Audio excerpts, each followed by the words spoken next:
Drashta News. विष वृक्ष की छाया में पले बढ़े बजरंग दल के सैकड़ों नौजवानों की भीड़ के सामने निर्भय होकर आसुरी प्रवृत्ति के खिलाफ अपनी आवाज बुलंद कर वीर धीर और गंभीर होकर आत्मबल से नागरिक धर्म निभाने वाले सत्याग्रही नौजवान दीपक कुमार की कर्तव्य निष्ठा को मैं दृष्टा नागरिक मंच पर प्रणाम करता हूं और साथ ही आप सभी दर्शकों का नागरिक मंच पर स्वागत करता हूं। सत्याग्रही दीपक कुमार के खिलाफ ताल ठोंक रहे नौजवानों से भी आग्रह करता हूं कि सत्ताधीशों के लगाए इस नफरत, हिंसा और प्रतिशोध के विष वृक्ष की शाखाओं को छोड़कर नौजवान अपने स्वाभिमान को जगाएं और खुद अपनी बुद्धि और विवेक से अपने इस कृत्य पर विचार करें और मानवनिष्ठ समाज बनाने में बजरंग दल के नौजवान अपना योगदान दें। आप सभी नौजवान देश का भविष्य हैं। इस अपील के साथ ही आप सभी देश के नागरिकों को दृष्टा फाउंडेशन इस नागरिक मंच के माध्यम से एक आवश्यक सूचना दे रहा है। भारत में बढ़ते साइबर अपराध और इसे रोकने में सरकारी तंत्र की निष्क्रियता ने नागरिकों को बेबस, लाचार और बदहाल कर दिया है। साइबर अपराध को रोकने के लिए अपराध की घटनाओं की तुलना में सरकार के पास पर्याप्त विशेषज्ञों की भारी कमी है। साल 2017 से साल 2025 के बीच देश में साइबर ठगी और धोखाधड़ी कर नागरिकों से लगभग 1 लाख करोड़ रुपए से अधिक की धनराशि साइबर अपराधियों ने हड़प ली है। राष्ट्रीय क्राइम ब्यूरो की रिपोर्ट के अनुसार प्रतिदिन 6000 से अधिक लोगों के साथ साइबर अपराध हो रहे हैं। साइबर अपराधियों और बैंक कर्मियों के बीच साठगांठ की बात भी अब स्पष्ट हो चुकी है। सुप्रीम कोर्ट ने भी साइबर अपराध को एक डकैती करार देते हुए स्वतः संज्ञान लिया है। दृष्टा फाउंडेशन साइबर अपराध के पीड़ितों से सीधा संवाद स्थापित कर समस्याओं का व्यवहारिक अध्ययन के साथ अपराधियों को चिन्हित कर संवैधानिक प्रक्रिया से कानूनों में बदलाव के मांग के साथ साइबर अपराध में शामिल बैंकों के खिलाफ, उनके प्रबंधन के खिलाफ दंडात्मक कानूनी कार्रवाई करने का संकल्प लिया है ताकि साइबर अपराध के पीड़ितों को कानूनी मदद और बैंक के रिकवरी एजेंटों से मुक्ति दिलाया जा सके। यदि आपने संस्था का साथ दिया तो अवश्य ही साइबर अपराधियों के साथ बैंकों को हम सबक सिखा सकते हैं। यदि आपके साथ किसी भी प्रकार का साइबर अपराध हुआ है या साइबर अपराधी ने फर्जी फोन कॉल किया हो तो आप हमें प्रमाण के साथ मेल कर सकते हैं। प्रमाण के रूप में पुलिस में दर्ज एफआईआर की कॉपी, पुलिस या बैंक को दिया गया शिकायती पत्र, और यदि पुलिस व बैंक ने आपके मामले को गंभीरता से नहीं लिया तो अपने व्यवहारिक अनुभव प्रमाणों के साथ दृष्टा फाउंडेशन को शिकायती पत्र मेल करें। विस्तृत जानकारी के लिए आप सभी दृष्टा वीडियो के डिस्क्रिप्शन बॉक्स देखें। अब प्रस्तुत कर रहा हूं विष वृक्ष की दूसरी शाखा। भारत में न्याय के लिए बना यूजीसी का नया समानता कानून ही नौजवानों को आपस में अब लड़ा रहा है। सत्ताधीशों के खेल में फंसकर नौजवान 2 गुटों में बट गए हैं। अपने अतीत के पीड़ाओं की पोटली ढो रहे पढ़े लिखे नौजवान सरकार के खिलाफ सड़कों पर प्रतिशोध का इतिहास लिख रहे हैं।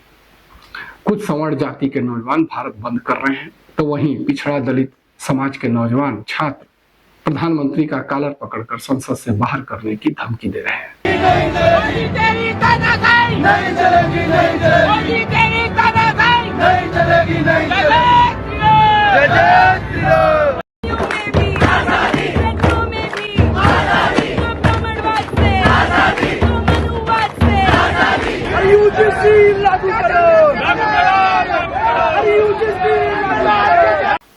आप सभी दृष्टा से विष वृक्ष की पहली शाखा में विस्तार से कहा था कि राष्ट्रीय सुरक्षा सलाहकार अजीत डोभाल की इतिहास से प्रतिशोध लेने वाली सलाह यदि नौजवानों के मन में पैठ बना ली और नौजवानों ने इतिहास का प्रतिशोध लेने का निर्णय कर लिया तो नौजवान वर्तमान के साथ देश का भविष्य भी फूंक डालेंगे।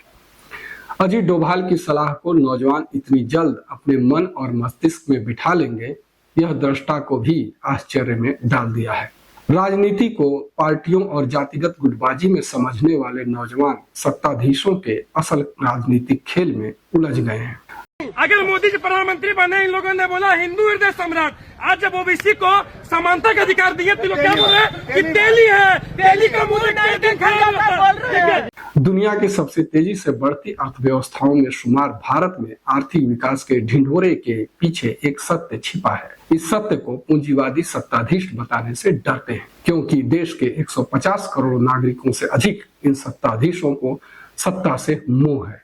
यदि मैं असत्य कह रहा हूं तो आप ही बताइए कि आर्थिक संसाधन कुछ लोगों के पास क्यों केंद्रित हो रही है, क्यों विकास की संभावनाओं को कुचलकर पूंजीवादी सत्ता नौजवानों को मानसिक गुलाम बना रही है। कुछ पूंजीवादियों की मुट्ठी में केंद्रित हो रही आर्थिक संसाधनों के समाधान पर संसद में सत्ता पक्ष के किस सांसद ने प्रश्न पूछा और किस मंत्री ने जवाब दिया।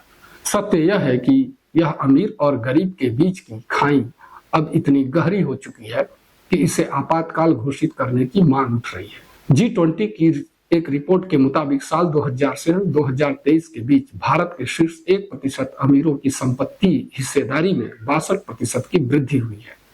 क्या यह असमानता भारत के विकसित राष्ट्र बनने के सपने को चकनाचूर कर देगी या फिर नीतिगत सुधारों से इसे पाटा जा सकता है? जैसे ही विशेषज्ञों के मन में यह प्रश्न जन्म लिया, तब तक समय और सत्ताधीशों का खेल बदल गया। सत्ताधीश इस समय भारत के नागरिकों को कुछ और समय उलझाना चाहते हैं, ताकि फिर कर लो दुनिया मुट्ठी में वाला स्लोगन सत्ताधीश गाते रहे। भारत के शीर्ष 1% अमीरों की संपत्ति को और बढ़ाने के लिए नौजवानों को आपस में लड़ाना सत्ताधीश अब अनिवार्य समझते हैं। जो यूजीसी का जो काला कानून, जो इसको काला कानून बताया जा रहा है, उसको रद्द किया। ये SC ST OBC तमाम लोगों के लिए, देश के मानवतावादी लोगों के लिए अधिकार था। ये काला कानून पूरे देश के खिलाफ आया है और इस कानून के खिलाफ पूरे देश में आक्रोश है, जिसका आगाज आज वाराणसी की धरती से हुआ है। कल आपको पूरे देश में यह आवाज सुनाई देगी और नरेंद्र मोदी जी के संसदीय क्षेत्र से उनको यह चेतावनी दिया जा रहा है कि इस काले कानून को वापस ले लें, अन्यथा VP सिंह का अंजाम जानते हैं। वो VP सिंह का जो अंजाम हुआ उससे बुरा अंजाम इनका हो। कब तक काले कानून का कोड़ा सवर्णों पर चलाओगे? UGC लाकर गधों को घोड़ा बनाओगे? तुम्हारे नस्लों की नस्लें टूटकर बिखर जाएंगी। तुम्हारे नस्लों की नस्लें टूटकर बिखर जाएंगी, फिर भी तुम सवर्णों का रोआ नहीं उखाड़ पाओगे। और राजनीतिक दल के बारे में आप लोग बात नहीं करेंगे, ना ही उन पर कोई टिप्पणी करेंगे। अगर आपके द्वारा ऐसी कोई भी बात की जाती है तो वैधानिक कार्रवाई की जाए। राजनीतिक दल, संस्थान, समाज बुरा नहीं होता, बुरी होती हैं इन राजनीतिक दलों, संस्थानों और सामाजिक नेतृत्वकर्ताओं की प्रवृत्तियां। नेताओं के बदल जाने पर दलों और संस्थानों की प्रवृत्तियां भी स्वतः बदल जाती हैं। आप सभी दृष्टा इन बातों की सच्चाई पर अवश्य विचार करें। पूंजीवादी सत्ताधीश नौजवानों की मनःस्थिति और सामर्थ्य को जांचने के लिए हर बार एक दूसरे को आपस में लड़ाकर ऐसा प्रयोग करते हैं। ऐसे प्रयोगों से सत्ताधीशों ने सफलता का स्वाद हर बार चखा है। हिंदू को मुसलमान से, दलित को ब्राह्मण से और कृषि कानून बनाकर इस सत्ताधीश किसानों को आपस में लड़ाने का प्रयोग 10 सालों में कई बार कर चुके हैं। ब्राह्मण हूं मैं इसलिए मेरा विरोध कर रहे हैं। ये सारे लोग जिहादी हैं, यहाँ पर ये सारे के सारे लोग जिहादी हैं। इस बार सत्ताधीशों का शिकार नौजवान है। इतिहास का प्रतिशोध लेने के लिए अजीत डोभाल ने नौजवानों को सलाह दी थी। इस सलाह का असर अब समाज के हर वर्गों में दिखाई देने लगा है। विकसित भारत युवा नेतृत्व संवाद में 10 जनवरी 2026 को राष्ट्रीय सुरक्षा सलाहकार अजीत डोभाल ने कहा था कि पूर्वजों ने मंदिर टूटने और लूटपाट का सामना किया, लेकिन अब उस कमजोरी का प्रतिशोध लेना आवश्यक है ताकि भविष्य में ऐसी त्रासदी न हो। अजीत डोभाल के गृह जनपद के कोटद्वार से इस सलाह का साफ असर नौजवानों में दिखने लगा है। अजीत डोभाल की सलाह मानकर बजरंग दल से जुड़े बहके हुए नौजवान 26 जनवरी गणतंत्र दिवस के दिन एक 70 साल के बुजुर्ग वकील अहमद से इतिहास का प्रतिशोध लेने उसकी दुकान पर पहुंच गए। वकील अहमद की दुकान का नाम Baba school dress and matching centre था। दुकान के नाम में बाबा शब्द पर बजरंग दल के नौजवानों को आपत्ति हो गई। GST वगैरह में चेंज हो गया। ये कब तक होगा भैया? हाँ जी, हेलो, कब तक होगा ये? आप हमें बताइए ना कब तक होगा। हाँ बस, हाँ तो 1 मिनट। बुजुर्ग वकील अहमद से बजरंग दल के नौजवानों ने बाबा शब्द को हटाने और दुकान का नाम बदलने के लिए कहा। वकील अहमद ने नाम बदलने से मना कर दिया। बजरंग दल के नौजवानों ने दुकान का नाम बदलने के लिए 70 साल के वकील अहमद पर जोर आजमाइश करने लगे। तभी जिज्ञासा से पड़ोस में रह रहे जिम संचालक एक नौजवान दीपक कुमार दुकान पर आ पहुंचे। दीपक को लगा कि इस दुकानदार वकील अहमद के साथ कुछ गलत हो रहा है और दीपक बीच बचाव में बजरंग दल के नौजवानों से प्रश्न करने लगे। दीपक ने बजरंग दल के नौजवानों से पूछा कि क्या कोई 70 साल के बुजुर्ग से इस तरह बात करता है। सिद्धबली एक ही बाबा है, वो है सिद्धबली बाबा। और जितने वो खुली हुई है, ये बाबा सिद्धबली स्वीट्स वगैरह क्या है? वो सब हिंदू की दुकान है। तो मुसलमान क्या हो गया? मुसलमान नहीं, ये बात सुनो ना, बाबा क्या पहचान से कीजिए, क्या पहचान से? अपने पहचान से कीजिए आप। ये तुम्हारी पहचान है क्या? ये बाबा हमारी पहचान है। हमारी पहचान है। क्या पहचान है? हमारी पहचान है। भाई आप से क्या उनकी दुकान? नहीं पहले बात एक बात सुनिए, बात हो चुकी है। पहले बात हो चुकी है, उनके पास पहले आए चेंज कर देंगे। क्या बात होगी? चेंज कर देंगे। बोला था इन्होंने, बोला था नाम चेंज करने के लिए। कल ये कोर्ट वार छोड़ने के लिए बोले कोई नहीं छोड़ सकता है। कोई नहीं तकरीबन।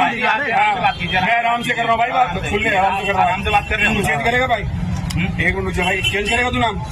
कहा था ऊपर नाम लिखने का, नाम लिखने का कहा था कि शिव अहमद लिख देना। तूने कब से लिख रखा नाम? मैं तो बाबा तो 30 साल पुरानी दुकान है ना। तो हम जब आपके पास आए थे पिछली बार, नहीं आपने है ना, आप मत करना, जो नाम है तुम्हारा वो नाम रखो। ठीक है। आपका नाम क्या भैया? अपना नाम? मेरा नाम मोहम्मद दीपक है भाई। मोहम्मद दीपक है आपका नाम? ठीक है, ओके।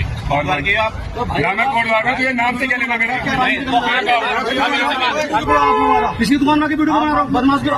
तू भी बोल खोलो फोन खोलो यार, फोन खोलो। हमने भी नहीं करी, हमने कहा नाम चेंज हो जाओ तुम यार। ठीक है, अरे जाने चल यार, यहाँ से चलिए। ठीक है भाई यार धक्का मत मारो यार, देखो अबे वीडियो तो सब कुछ कर रहा है। यह दुकान का नाम क्यों बदले? यह दुकान 30 सालों से यहाँ है, अब तक तो किसी को कोई आपत्ति नहीं हुई, अब क्यों हो रही है? यह गलत है। दीपक ने भीड़ से बस इतना पूछा, अगर नाम बदलवाना है तो उसके लिए सरकारी आदेश कहाँ है? बिना किसी दस्तावेज के किसी व्यक्ति को मजबूर कैसे किया जा सकता है? दीपक के इस प्रश्न ने बजरंग दल के नौजवानों के अहंकार को कुचल दिया। दोनों पक्षों में बहस होने से माहौल गर्म होने लगा। तो इस बीच बजरंग दल के नौजवानों ने दीपक से उसका नाम पूछ लिया। दीपक ने भी तुरंत कहा, मेरा नाम मोहम्मद दीपक है। यह सुनकर बजरंग दल के नौजवान कुछ देर के लिए थम से गए। दीपक ने मीडिया को बताया कि आज के दौर में आमतौर पर लोग किसी और के झगड़े में पड़ने से बचते हैं। यह बात मैं भी जानता था, लेकिन उस दिन मुझसे चुप नहीं रहा गया। दीपक ने कहा कि जब गलत आंखों के सामने हो रहा हो तो चुप रहना भी एक तरह की गलती होती है। दीपक ने साफ कहा कि वह न तो अपना धर्म बदल रहे थे, न ही पहचान छुपा रहे थे। उनका असली नाम दीपक कुमार है और वह हिंदू है, लेकिन उस वक्त उन्होंने जानबूझकर ऐसा कहा।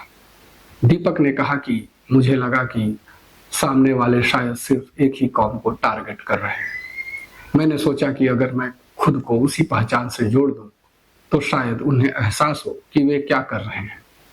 दीपक का कहना है कि यह किसी को डराने या उकसाने के लिए नहीं था, हालात को रोकने की एक कोशिश थी। कोट द्वार के दीपक कुमार ने भारतीय नागरिक धर्म पालन का शुद्ध उदाहरण प्रस्तुत किया है। कोट द्वार की इस घटना में दीपक कुमार की भूमिका नौजवानों के लिए एक आदर्श राष्ट्रनिष्ठ व्यक्तित्व का ताजा उदाहरण है। मैं छाती ठोक के उनको ये बोल सकूं कि मैं लड़ा, मैंने शुरुआत की रोडू से, और इस रोडू की शुरुआत को मैं पूरे देश में पहुंचाऊंगा, ये मैं आपसे आज वादा करता हूं। और ये अत्याचार मेरी लड़ाई किसी व्यक्ति से नहीं है, मेरी लड़ाई किसी धर्म से नहीं है, मेरी लड़ाई किसी जाति से नहीं है। मेरी लड़ाई उन लोगों से है जो इंसान को इंसान मानने से इनकार कर रहे हैं। मेरी लड़ाई उनसे है, और उन लोगों को मैं एक चीज क्लियर कर दूंगा कि ये मुहिम ये मुट्ठीभर लोगों से शुरू हुई है ना, इस मुहिम को मैं देखो कहां पहुंचाता हूं। बस मेरा साथ हो, आप लोग मेरे साथ खड़े रहो, ठीक है। बहुत ही जल्दी इस संगठन को और बड़े लेवल पे काम स्टार्ट कर देंगे। इस संगठन का आप सभी लोग तैयार हो, ठीक है। और आज का ये देखो, आज का मुद्दा सबसे मेन मुद्दा है इस संगठन का नाम। ये संगठन ऐसा नाम, इसका कोई भी ऐसा नाम नहीं रखा जाएगा जिसके आधार पर ये संगठन ये दर्शाएगा कि ये संगठन केवल एक किसी कम्युनिटी को रिप्रेजेंट कर रहा है। नहीं, भाई जिसके साथ अत्याचार होगा, जिसके साथ गलत होगा, हम उसके सबके लिए खड़ा है। और संगठन की सबसे पहली और सबसे बड़ी बात, महिलाओं का सम्मान। इस संगठन का सबसे मेन मुद्दा, सबसे पहला मुद्दा महिलाओं का सम्मान। महिलाओं के सम्मान के साथ कोई छेड़छाड़, कोई गलत नहीं होगा। यदि मेरे संगठन के किसी भी व्यक्ति ने या किसी भी भाई ने किसी भी महिला के सम्मान के खिलाफ बोला, मैं उसको नहीं छोड़ूंगा भाई। तुम सब मेरे को जानते हो बड़े अच्छे से, ठीक है। इसलिए आज से इस संगठन की शुरुआत होने जा रही है। नफरत, हिंसा और प्रतिशोध की आग में कई टुकड़ों में बढ़ चुका समाज और दीपक कुमार को ललकार रहे तामसी गुणों वाले दोषों की भीड़ और राज्य की सत्ता दीपक कुमार के खिलाफ है। तब भी आसुरी प्रवृत्ति के खिलाफ सत्य और न्याय के लिए सीना तान कर नौजवान दीपक कुमार का खड़ा होना भारत को गौरव देता है। आज परिणाम यह है कि जहां एक तरफ दीपक कुमार को बहादुरी और नेक दृष्टिकोण से भारत सहित देश दुनिया के कोने कोने से समर्थन मिल रहा है, वहीं दूसरी ओर पूंजीवादी सत्ता के समर्थन से पगलाए नौजवान दीपक कुमार से प्रतिशोध लेने के लिए तड़प रहे हैं। कानून को ताक पर रखकर बजरंग दल के नौजवान दीपक कुमार को मारने की सुपारी दे रहे हैं। और उस जिहादी सुअर की औलाद दीपक मोहम्मद को तेरे कोट द्वार में बजरंग दल पहुंच चुका है, और अगर तू भाग सकता है तो भाग ले। जागे हुए जमीर के दीपक कुमार भी अपने सत्याग्रह को छोड़ने के लिए तैयार नहीं है। मेरी फैमिली को गाली देते हैं, मेरी माँ को, मेरी बहन को, ठीक है। तो ये मेरे को गाली देते हैं, पूरा प्रशासन इनके साथ घूम रहा है, इनको ये नहीं मना कर रहा, रोक नहीं रहा इनको प्रशासन। सबसे बड़ी बात ये है, ठीक है। उसके बाद जब मैं नीचे गया, प्रशासन ने मेरे को उठाया, यानी कि मेरे को थाने में बंद कर दिया, बिठा दिया उन्होंने मेरे को। 2-2.5 घंटा मेरे को वहां बिठा के रखा और लगातार ये 4-5 घंटा 6 घंटा जो है ये नारेबाजी लगाते रहे कोट द्वार में। मेरे जिम के सामने एक ग्राउंड है, ग्राउंड में ये सब इकट्ठा हो जाते हैं, 150-200 लड़के करीबन होते हैं, और वहां से चिल्ला कर ये अपना जो इन्होंने बोलना था गंद, इन्होंने वो गंद बका। और पुलिस प्रशासन वहीं पर था। पुलिस प्रशासन ने ये नहीं करा कि इनको भगा दो, और उल्टा उन्होंने मेरे को उठाकर जो है थाने में बंद कर दिया। आप सभी दृष्टा सोच रहे होंगे कि मैंने दीपक कुमार को सत्याग्रही क्यों कहा, तो मैं दृष्टा बता देता हूं कि भले ही बुराई 1000 के झुंड में हो, परंतु सत्याग्रही अकेला ही सामना करने को तैयार रहता है। सत्य की रक्षा के लिए जो आत्मबल से निष्पक्ष होकर निर्णय लेता है वही सत्याग्रही कहलाता है। आप सभी दृष्टा दीपक कुमार की घटना को मीडिया में तहलका मचा रही कोई मामूली घटना मत समझिएगा। यह मानव समाज के आत्मबल से लिए गए निर्णय के दृष्टिकोण को प्रदर्शित करती है।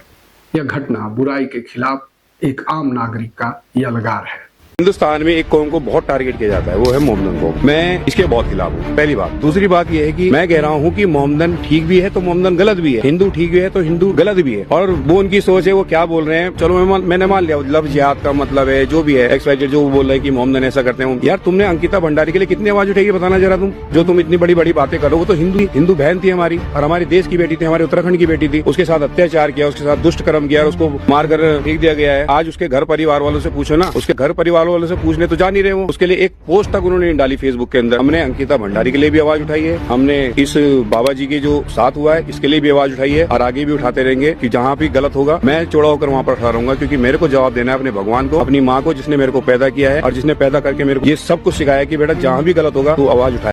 रामायण के पात्र दशरथ के मित्र गिद्धराज जटायु के बारे में महात्मा गांधी ने कहा है कि जटायु ने हिंसा का सहारा लिए बिना सत्य और न्याय के लिए प्राण त्याग दिए। अहिंसा, सत्य पर दृढ़ता और अधर्म का अहिंसक प्रतिकार करना ही सत्याग्रह का मूल है। जटायु के इस कर्तव्य निष्ठा को गांधी जी ने मानव इतिहास का प्रथम सत्याग्रह माना। महात्मा गांधी ने कहा कि जहां आत्मा जागृत होकर ताकतवर शत्रु से टक्कर लेती है उसी को सत्याग्रही कहा जाता है। भारत में आस्था रखने वाला अपने संविधान सम्मत निर्णय लेने के लिए स्वतंत्र है कि वह किसकी रक्षा करे और कैसे करे।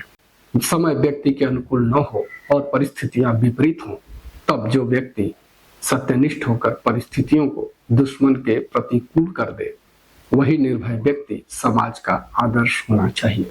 अजीत डोभाल की सलाह पर यदि बजरंग दल के नौजवानों को इतिहास का प्रतिशोध ही लेना है तो धार्मिक, आर्थिक और सामाजिक गुलामी से उन्हें प्रतिशोध लेना चाहिए। बजरंग दल के नौजवानों को अराजकता, गुंडाशाही, घूसखोरी और अधिकारों का दुरुपयोग कर रहे नेताओं और प्रशासनिक अधिकारियों से प्रतिशोध लेना चाहिए। पर्यावरण का विनाश कर रहे खनन माफियाओं को से बजरंग दल के नौजवानों को प्रतिशोध लेना चाहिए। किसी भारतीय के दुकान के नाम में पिछले 30 सालों से बाबा लिखा हुआ है, उस नागरिक से प्रतिशोध लेना भला किस प्रकार देश हित में है? यह केवल सांप्रदायिक ध्रुवीकरण करने के लिए सत्ताधीश नौजवानों को बहकाकर उनके सामर्थ्य का दुरुपयोग कर रहे हैं ताकि उनकी सत्ता बची रहे। समाज टूटकर बिखर चुका है। यदि सरकार की व्यवस्था बनी हुई दिखाई दे रही है तो केवल संविधान की मजबूत डोर ने सबको पिरो रखा है। संविधान की यह डोर सत्ताधीशों को नासूर की तरह चुभ रही है। साल 2024 के चुनाव में संविधान बदलने की बात कर 400 पार लोकसभा सीटों की मांग पूंजीवादी सत्ताधीशों ने नागरिकों से की थी। संविधान के इस डोर के धागे को खोलने के लिए सत्ताधीशों ने बहुत जोर लगाया, लेकिन भारतीय जनता ने उन्हें बेदम कर दिया। अब सत्ताधीश नौजवानों को आपस में लड़ाने के लिए एक दूसरे के सामने खड़ा कर रहे हैं। इस बार फिर सत्ताधीश वही चाल चल रहे हैं जो मणिपुर और कृषि कानून के समय चले थे। न्यायालय के कंधे पर बंदूक रख सत्ताधीश उस वक्त भी नौजवानों पर निशाना साध रहे थे और अब भी न्यायालय के कंधे पर बंदूक रख सत्ताधीश नौजवानों पर निशाना साध रहे हैं। सत्ताधीशों के समर्थन में खड़े नौजवानों को इतिहास का प्रतिशोध लेने का निर्णय करने के लिए सत्ता के सलाहकारों ने पहले ही कह दिया है। अब सत्ता के सलाहकारों की बात नौजवानों के मन में पैठ बनाते दिख रही है। नरपिशाचों की पोटली एपस्टीन फाइल खुल चुकी है।